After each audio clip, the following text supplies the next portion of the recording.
షాద్ నగర్ వైపు ఉన్న మన స్వర్గసీమ వెంచర్లో ప్లాట్లు కొన్న వాళ్ళంతా సంతోషంగా ఉన్నారు. ఒక్కసారి విజిట్ చేయండి.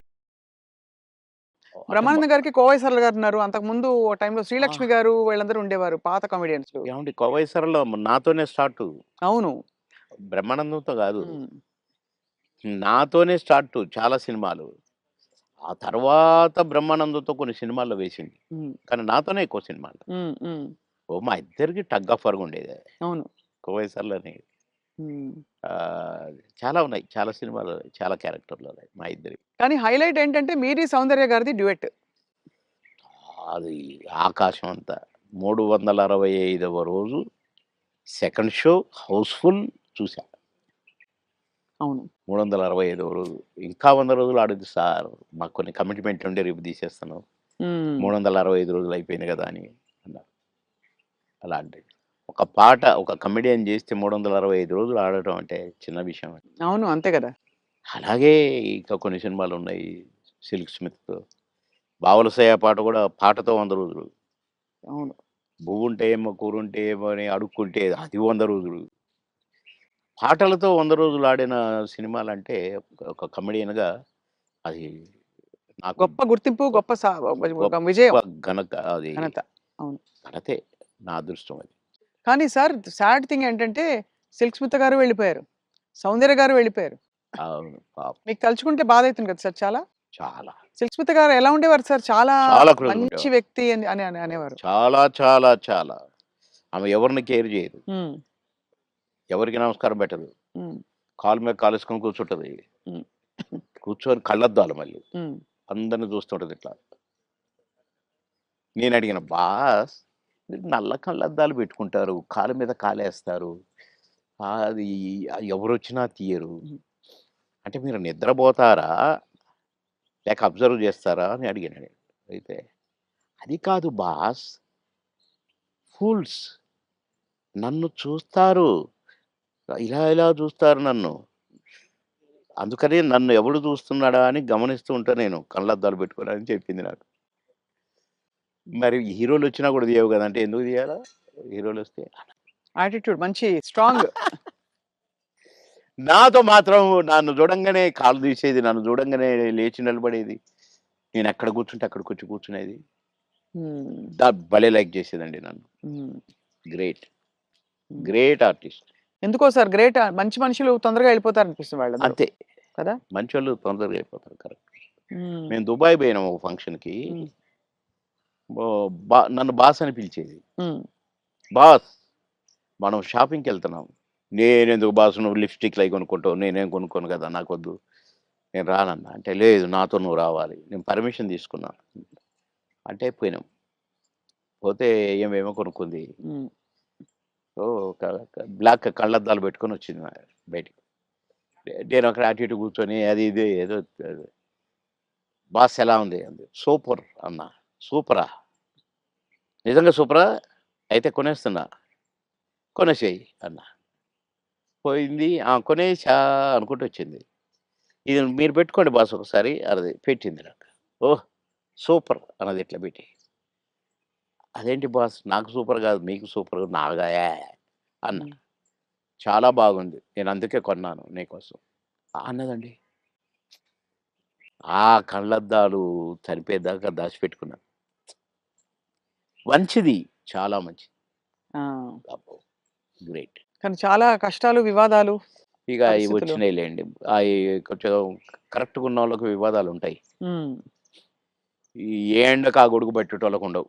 అదే. వివాదాలు రావు. ఉమ్, ఎక్కడికక్కడే సమస్య పోతాయి అవును. అని నా ఉద్దేశం. కష్టమే సార్ మీరు అనేది. చాలా అది. కానీ మొత్తానికే సార్ మీరు వచ్చి సక్సెస్ సాధించాక 10 సినిమాలు అనంగానే రెమ్యూనరేషన్ అమాంతం పెంచేశారా? లేదండి. మా పీరియడ్‌లో పెంచుడు గించుడు లేదండి అసలు. మా సినిమాకిని ఇచ్చేవారా? కాల్ షీట్లు ఇచ్చేవారు సార్? ఆ రోజుల్లో సినిమాకే కదా. లేదండి. కాల్ షీట్సే హ్మ్. 5 రోజులు, 10 రోజులు, 15 రోజులు, 12 రోజులు అట్లా ఉండేది. ఇక కొన్ని మధ్యలో చిలక్కొట్టుడు క్యారెక్టర్‌లు కొన్ని ఉండేది. 1 డే, 2 డేసు అయ్యి డే పర్ డే ఇంతని మొదలైనయి. హ్మ్. మేము ఏనాడు నేను గాని, నా తోటి వాళ్ళు గాని ఇంత తీసుకుంటా, ఇంతిస్తేనే వస్తా అని మేమెప్పుడు అనలేదండి. హ్మ్. నా రేట్ ఎంత అని నేను ఎప్పుడు అనలేదండి. ఇప్పుడు హుహు. మాయలోడు అంత పెద్ద హిట్ అయిన సాంగ్ అవును. ఆ మరుసటి సినిమాలోనే వితిన్ ఓ బో చిరంజీవి గారు గూడా నన్ను పిలిచి, "సినిమా సూపర్ హిట్ అట. నీ పాటతో హిట్ అట బాబు" అని తెలుసా అంటే, నాకు తెలీదన్నా" అన్నా. నేను ఆయన షూటింగ్‌లో ఉన్నారు హ్మ్. రిలీజ్ అయ్యి. నేనసలు పెద్దగా నేనేదో అయిపోయానని నాకు ఫీలింగే లేదు. సత్యనారాయణ గారి పక్కన ఏదో పాట కామెడీ అప్పటికప్పుడే సాంగ్ క్రియేట్ అయిపోయింది నాకు. హ్మ్. పెడితే నేను మామూలుగానే పోయినా చేసినా వచ్చినా. అంతే తప్ప నేను పాటలకు నేనిప్పుడు సెపరేట్ ఇంత తీసుకున్నా నన్ను పెట్టమన్నారు నన్ను కొంతమందైతే. హ్మ్. నేను సినిమాకి ఏం తీసుకోండి మీరేమిస్తే అదే అనేదండి. ఆ రోజుల్లో ఆ వాల్యూస్ ఉండేవి గదా! వాల్యూస్ మన ఉండేవి. ప్రొడ్యూసర్స్‌గా గూడా ఆ గౌరవం ఇచ్చేవాళ్ళు. అక్కడ గౌరవమే ముఖ్యం తప్ప డైరెక్టర్ల ముందు గాని, ప్రొడ్యూసర్ల ముందు గాని మాకిచ్చే గౌరవమే మా పారితోషికం అనుకునేది. అంతే తప్ప ఏసేద్దాము, పెంచుదాము, లక్షలకు అని మేమెప్పుడూ ఊహించలేదండి. అవును. ఏమిస్తే తీసుకునేది. కొందరు డబ్బింగ్ జెప్పి బయటకొచ్చినాక, "క్షమించాలి సార్ మీకు బ్యాలెన్స్ ఇవ్వలేకపోతున్నా" అంటే, ఓకే. ఓకే. తర్వాత చూద్దాం. అనుకుంటే ఎళ్ళిపోయేది. అంటే అడిగేది గాదు. ఆ! మాకిచ్చిన చెక్కులు బౌన్స్ అయినయి ఎన్ని, నుంచి విజయవాడ, గుంటూరు దాకా కట్టొచ్చు తోరణాలు. ఆహా! అన్ని చెక్కులు బౌన్స్ అయినాయి మాయి. మేమెప్పుడు మీ చెక్ బౌన్స్ అయిందనలే. ఒకతనయితే నిన్ననే డబ్బింగ్ జెప్పిచ్చాడు. డబ్బులడిగితే సార్ నేను మా భార్య పుస్తకంలో ఆడ బెట్టి, నేను డబ్బులు తెచ్చి సినిమా కంప్లీట్ చేస్తున్నా సార్, రిలీజ్ చేస్తున్నా సార్. ఏం జేయాలి సార్? బిజినెస్ కాలేదు సార్ అంటే, వద్దొద్దు. మీరేం ఫీల్ గాకండి అని ఎళ్ళిపోయాను నేను. హ్మ్. పొద్దున్నే వచ్చి ఇంట్లో ఉన్నాడట. మీకోసం ఎవరో వచ్చిండ్రు రోజు ఎవరంటే ఎవరో ప్రొడ్యూసర్ అట. ఏంటండి అనంటే, సార్ క్షమించాలి. మీరు నాకు డేట్స్ ఇయ్యాలి సార్. అదేంటి నిన్ననేగా డబ్బింగ్ అయిపోయింది అంటే, ఒక ఆఫర్ వచ్చింది సార్ నాకు. అందుకే మీరు మీ డేట్లు కావాలి నాకు. ఆ రోజులు ఇయ్యండి సార్ చాలు. ఇగో అడ్వాన్స్ కవరు. నిన్న నిన్న డబ్బులు అనొచ్చుగా? హ్మ్. అనలా. ఇగోండి సార్ ఈ సినిమా అడ్వాన్స్ అన్నాడు. ఓకే. థాంక్ యూ అన్నా. డోర్ దాకా పోయిండు బయటికొచ్చి. అక్కడ వెనక్కి తిరిగి, మీరు మహానుభావులు సార్. చల్లగా ఉండాలి. మీరు నిన్నటి డబ్బులు అడుగుతారేమోననే భయంతో వచ్చాను సార్ నేను. అడిగితే ఏదో ఒకటి చెప్పుదాం అనుకున్నా సార్. కానీ అసలు మీరు ఆ టాపికే ఎత్తలేదు. మీరు మహానుభావులు సార్ అన్నాడు. ఈ ముక్క చాలయ్య నాకు. డబ్బులు గాదు. నువ్వు మళ్ళా సినిమా తీస్తానని వచ్చావు చూసావు. హ్మ్. నువ్వు ఒక మనిషి ఒక సినిమా తీస్తే రోజుకు 200, 300 మంది బతుకుతారండి. అవును. అంతే గదా! ఇప్పుడు ఒక 100, 200 మంది జూనియర్ ఆర్టిస్టులు బతుకుతారు. ఇక్కడ ఈ సినిమాకు సంబంధించిన నటులు, వాళ్ళ అసిస్టెంట్లు, వాళ్ళ మేకప్ మ్యాన్‌లు బతుకుతారు. హ్మ్. డాన్సర్లు, డాన్స్ మాస్టర్‌లు బతుకుతారు. ఫైటర్లు, ఫైట్ మాస్టర్‌లు బతుకుతారు. ఇప్పుడు ప్రొడక్షన్ డిపార్ట్‌మెంటు, అటు డైరెక్షన్ డిపార్ట్‌మెంటు ఇంతమంది 24 క్రాఫ్ట్స్ మీరు అన్నం పెడతారండి నెల, 2 నెలలు. మీలాంటి వాళ్ళు ప్రొడ్యూసర్‌లు అవుతూ ఉండాలి. సినిమాలు తీస్తూనే ఉండాలి. అందుకనే నేను మీరు అడ్వాన్స్ అనంగానే తీసుకున్నాను అన్నా. అట్లా ఇండస్ట్రీ బతకాలని ఆలోచించాలండి. కానీ అదొకటే కాకుండా సార్ ఆ రోజుల్లో మానవ సంబంధాలు బలంగా ఉండేవి. వ్యక్తుల్ని నిజమండి. పోగొట్టుకోదని. నిజం. ఇవాళేంటి సార్ రోజుకి 5,00,000, 10,00,000 ఇట్లా ఉన్నాయి కదా! పేమెంట్స్ అన్నీ అవును. ఇట్లున్నాయి. కానీ ఆహ్, గంటల ప్రకారం ఉన్నాయి ఇప్పుడు. గంటల ప్రకారం కదా సార్ ఇప్పుడు? గంటలు. హ్మ్.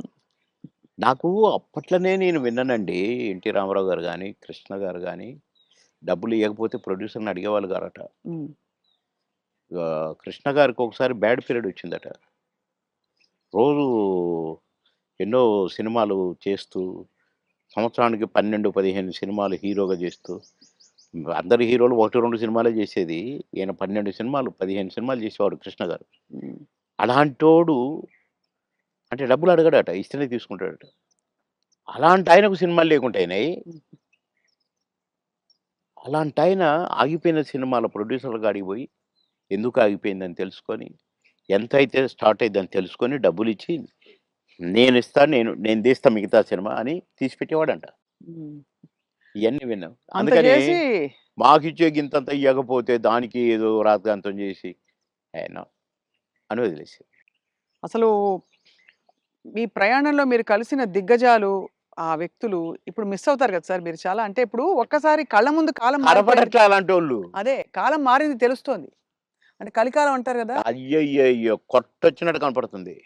నన్ను రమాప్రమని నేను అంటే మాతో పాటు కమెడియన్ అనుకోని, "అరేయ్! రమిగా" అని పిలిచేది నేను. "అరేయ్! రమిగా అరేయ్! ఇటు రారా! ఎవడురా నువ్వు" అని పిలిచేది నేను. "ఆ! బాబు మా కాలంలో ఇట్టుంది. మా మా మా కాలం మా పీరియడ్" ఏదో అనేదనమాట. హ్మ్. ఏంటి ఊరికే మా కాలం అంటావు? నీకు ఆ కాలం కంటే ఎక్కువ డబ్బులిస్తున్నారు గదా! ఇంకొకసారి అనొద్దు మా కాలం అని నేను కోప్పడ్డాను. హ్మ్. కోప్పడి ఒకరోజు మాట్లాడలా. కానీ ఆ తర్వాత నేను సినిమా యాక్టర్‌గా ఇటు మంత్రి అయిపోయి మంత్రి ఆహ్, ఎలక్షన్ చంద్రబాబు నాయుడు గారికి యాక్సిడెంట్ ఓడిపోయినాం గదా! గవర్నమెంట్ అవును. ఓడిపోయింది. అవును. అప్పుడు ఒక సినిమా ఒప్పుకొని షూటింగ్‌కి పోతే నాకర్థమైందండి. రమాప్రభ కరెక్ట్. మీ కాలం కరెక్ట్. మా కాలం కరెక్ట్. ఈ కాలం ఏంటి ఇట్లుంది? హ్మ్. నాకు తేడా కనిపించేసిందండి. హ్మ్. షూటింగ్ దగ్గర ఎంత దరిద్రంగానంటే ఆర్టిస్ట్‌కి విలువ లేదు. అసలు షూటింగ్‌కి విలువ లేదు. ఎవడి పని ఆళ్ళు చేసుకుంటున్నారు. అసలు ఆ కల్చర్ మొత్తం పోయి వీధి నాటకాలేస్తారు చూడండి. అవును. అట్లా కనిపించిందండి నాకు. 'రమాప్రభ యూ ఆర్ కరెక్ట్' అన్నా. అనుకున్న మనసులో. హ్మ్. అవును. అట్లా ఇప్పుడు మా పీరియడ్‌కి, ఈ పీరియడ్‌కి కనపడుతుందండి క్లియర్‌గా. హ్మ్. అవును. అసలు మా సినిమా నాకు ప్రామిస్ చెప్తున్నా, పొద్దున మీతో మాట్లాడిన తర్వాత ఒక్కసారి ఎందుకో అట బ్యాక్‌కి పోతే, కోడి రామకృష్ణ గారు షూటింగ్‌కొస్తే అదొక పిక్నిక్ స్పాట్ లాగా కనపడేది. ఆయనొస్తుంటే ఆయనెమ్మటే అసిస్టెంట్లు, గిసిస్టెంట్లు నడుచుకుంటా అసలు ఎంత కళ కళ కళ. సరదాగుండేది. ఎంత కళగా ఉండేది. ఆ తర్వాత అలాంటి కళ కనపడలేదే అని నాకనిపించిందండి. హ్మ్. ఎవడికి వాడే ఆ 'జబర్దస్త్' నుంచి వచ్చినోడు వాడొకడు, వీడొకడు. మేము స్టార్స్ అని. కానీ మేమెప్పుడు అనుకోలేదే అవును. స్టార్స్ అని. ఏదో భగవంతుడు అవకాశం ఇచ్చాడు. ఆర్టిస్టులం అనుకునేదే తప్ప. వామ్మో! ఇప్పుడు ఓళ్ళను ఒక్కొక్కళ్ళు మెయింటెనెన్స్ అది కథ వ్యవహారం. ఇప్పుడేముంది సార్, ఒక టీవీ షోలో కనిపిస్తేనే పెద్ద స్టార్‌లా ఫీల్ ఆ! అయిపోతున్నారు.